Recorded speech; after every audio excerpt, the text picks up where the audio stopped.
नमस्कार दोस्तों, हमारे YouTube चैनल की इस वीडियो में आपका स्वागत है। आज आपके लिए हम श्री विष्णु पुराण के तीसरे अंश का पहला अध्याय लाए हैं। यहाँ हम बात करेंगे पहले 7 मनवंतरों के मनु, इंद्र, देवता, सप्तऋषि और मनु पुत्रों की। तो भगवान विष्णु का नाम लेकर शुरू करते हैं इस अध्याय को। श्री मैत्रेय जी बोले, हे गुरुदेव, आपने पृथ्वी और समुद्र आदि की स्थिति तथा सूर्य आदि ग्रहगण के बारे में मुझे भली प्रकार विस्तार पूर्वक वर्णन किया। आपने देवता आदि और ऋषिगणों की सृष्टि तथा चतुर्वर्ण और तिर्यक योनिगत जीवों की भी उत्पत्ति का वर्णन किया। ध्रुव और प्रहलाद के चरित्रों को भी आपने मुझे सुना दिया। अब मैं आपके मुख से संपूर्ण मनवंतर तथा इंद्र और देवताओं के सहित मनवंतरों के अधिपति समस्त मनुओं का वर्णन सुनना चाहता हूँ। कृपया करके मुझे बताएं। श्री पराशर जी कहते हैं, भूतकाल में जितने मनवंतर हुए हैं तथा आगे भी जो होंगे, उन सब का मैं तुमसे क्रमशः वर्णन करता हूँ। प्रथम मनु स्वयंभुव थे। उनके अनंतर क्रमशः स्वारोचिष, उत्तम, तामस, रैवत और चाक्षुष हुए। ये 6 मनु पूर्व काल में हो चुके हैं। इस समय सूर्यपुत्र वैवस्वत मनु हैं, जिसका यह 7वां मनवंतर वर्तमान है। कल्प के आदि में जिस स्वयंभुव मनवंतर के विषय में मैंने कहा है, उसके देवता और सप्तऋषियों को तो मैं पहले ही बता चुका हूँ। अब आगे मैं स्वारोचिष मनु के मनवंतराधिकारी देवता, ऋषि और मनु पुत्रों की स्पष्टतया वर्णन करूँगा। स्वारोचिष मनवंतर में पारावत और तुषित गण देवता थे। महाबली विपशिचित देवराज इंद्र थे। उज्जर्ज, सतंब, प्राण, वात, पृषभ, निरय और परिवान, यह उस समय सप्तऋषि थे तथा चैत्र और किमपुरुष आदि स्वारोचिष मनु के पुत्र थे। इस प्रकार तुमसे द्वितीय मनवंतर का वर्णन कर दिया। अब उत्तम मनवंतर का विवरण सुनो। तीसरे मनवंतर में उत्तम नामक मनु और सुशांति नामक देव अधिपति इंद्र थे। उस समय सुधाम, सत्य, जप, प्रतदर्थ और वशवर्ती, यह 5 12 देवताओं के गण थे तथा वशिष्ठ जी के 7 पुत्र सप्तऋषिगण और अज, परशु एवं दीप्त आदि उत्तम मनु के पुत्र थे। तामस मनवंतर में सुपार, हरि, सत्य और सुधी, ये 4 देवताओं के वर्ग थे और इनमें से प्रत्येक वर्ग में 27 देवगण थे।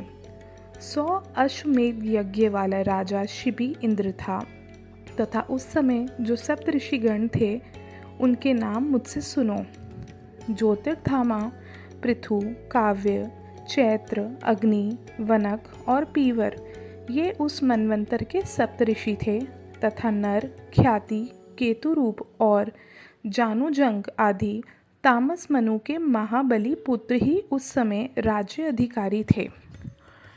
5वें मनवंतर में रैवत नामक मनु और विभु नामक इंद्र हुए तथा उस समय जो देवगण हुए, उनके नाम सुनो। इस मनवंतर में 14 देवताओं के अमिताभ, भूतरय, वैकुंठ और सुमेधा नामक गण थे। इस रैवत मनवंतर में हिरण्यरोमा, वेदश्री, उद्रवबाहु, वेदबाहु, सुधामा, पर्जन्य और महामुनि, ये 7 सप्तऋषि गण थे। उस समय रैवमत मनु के महावीरशाली पुत्र बलबंधु, संभाव्य और सत्यकादि राजा थे। स्वारोचिष, उत्तम, तामस और रैवत, ये 4 मनु राजा प्रियव्रत के वंशधर कहे जाते हैं। राजश्री प्रियव्रत ने तपस्या द्वारा भगवान विष्णु की आराधना करके अपने वंश में उत्पन्न हुए इन 4 मनवंतराधिपियों को प्राप्त किया था। 6ठे मनवंतर में चाक्षुष नामक मनु और मनोजव नामक इंद्र थे। उस समय जो देवगण थे, उनके नाम सुनो। उस समय आप्य, प्रसूत, भव्य, पृथुक और लेख, ये 5 प्रकार के महानुभाव देवगण वर्तमान थे और इनमें से प्रत्येक गण में 8-8 देवता थे। उस मनवंतर में सुमेधा, विरजा, हविष्मान, उत्तम, मधु, अतिनामा और सहिष्णु ये 7 सप्तऋषि थे तथा चाक्षुष के अति बलवान पुत्र उरु, पुरु और शद्युम्न आदि राज्य अधिकारी थे। इस समय इस 7वें मनवंतर में सूर्य के पुत्र महातेजस्वी और बुद्धिमान श्राद्ध देव जी मनु हैं। इस मनवंतर में आदित्य, वसु और रुद्र आदि देवगण हैं तथा पुरंदर नामक इंद्र हैं। इस समय वशिष्ठ, कश्यप, अत्रि, जमदग्नि, गौतम, विश्वामित्र, भारद्वाज ये सप्तऋषि हैं तथा वैवस्वत मनु के इक्ष्वाकु, दृग, धृष्ट, शर्याति, नरिष्यंत, नाभाग, अरिष्ट, करुष और पृषद्र ये अत्यंत लोक प्रसिद्ध और धर्मात्मा 9 पुत्र हैं।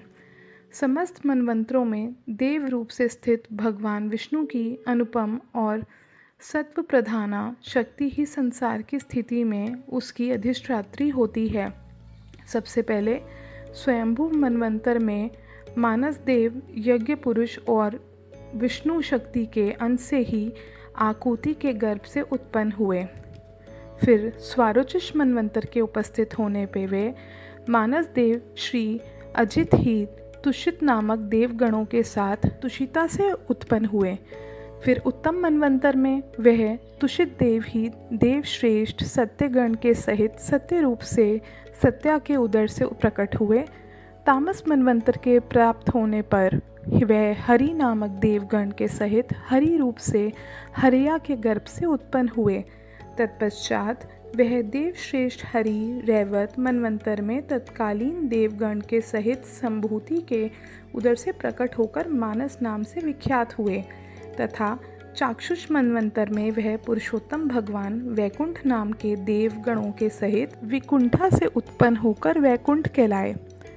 इस वैवस्वत मनवंतर के प्राप्त होने पर भगवान विष्णु कश्यप जी द्वारा अदिति के गर्भ से वामन रूप होकर प्रकट हुए। उन महात्मा वामन जी ने अपनी 3 डगों से संपूर्ण लोकों को जीतकर यह निष्कंटक त्रिलोकी इंद्र को दे दी थी। इस प्रकार 7 मनवंतरों में भगवान की ये 7 मूर्तियां प्रकट हुईं, जिनसे भविष्य में संपूर्ण प्रजा की वृद्धि होगी।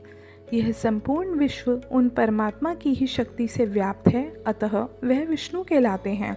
क्योंकि विश्व धातु का अर्थ प्रवेश करना है, समस्त देवता, मनु, सप्तऋषि और मनुपुत्र और देवताओं के अधिपति इंद्रगण, यह सब भगवान विष्णु की ही विभूतियाँ हैं। इस प्रकार श्री विष्णु पुराण के 3रे अंश का पहला अध्याय समाप्त होता है। अगले यानी दूसरे अध्याय में हम सावर्णी मनु के उत्पत्ति तथा आगामी 7 मनवंतरों के मनु, मनुपुत्र, देवता, इंद्र और सप्तऋषियों का वर्णन करेंगे। आशा करते हैं आपको हमारी ये वीडियो अच्छी लगी होगी। हमारी वीडियो को लाइक करें और चैनल को सब्सक्राइब करें। धन्यवाद।